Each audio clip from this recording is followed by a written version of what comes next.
দর্শক, এই মুহূর্তে কড়া নিরাপত্তার মধ্যেই ঢাকা বিশ্ববিদ্যালয়ের সিন্ডিকেটের জরুরি বৈঠক চলছে। বিশ্ববিদ্যালয় ক্যাম্পাসে আছেন সহকর্মী খায়রুল ইসলাম। সবশেষ খবর জানতে সরাসরি কথা বলছি তার সাথে।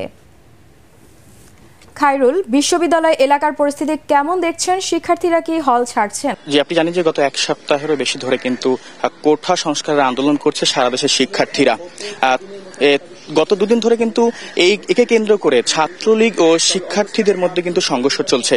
এতে কিন্তু সারা দেশে কয়েকশো শিক্ষার্থী সহ নিহত হয়েছে কিন্তু বেশ কয়েকজন শিক্ষার্থী।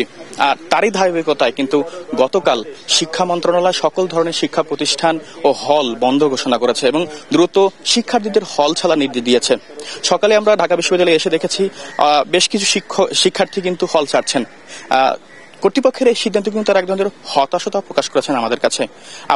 আবার কিছু শিক্ষার্থীর সঙ্গে আমাদের কথা হয়েছেন, তারা আমাদেরকে জানিয়েছেন আসলে দাবি আদায় না হওয়া পর্যন্ত কিন্তু তারা আসলে রাজপথ ছাড়বেন না। ডাবির প্রশাসনিক ভবনে কিন্তু সিন্ডিকেট সভা চলছে। এখান থেকেও কিন্তু নতুন ধরনের কোনো সিদ্ধান্ত আসতে পারে বলেও ধারণা করা হচ্ছে।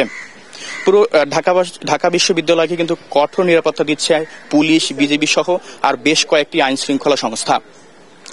আমার কাছে এই ছিল ঢাকা বিশ্ববিদ্যালয় থেকে সর্বশেষ খবর। ধন্যবাদ আপনাকে।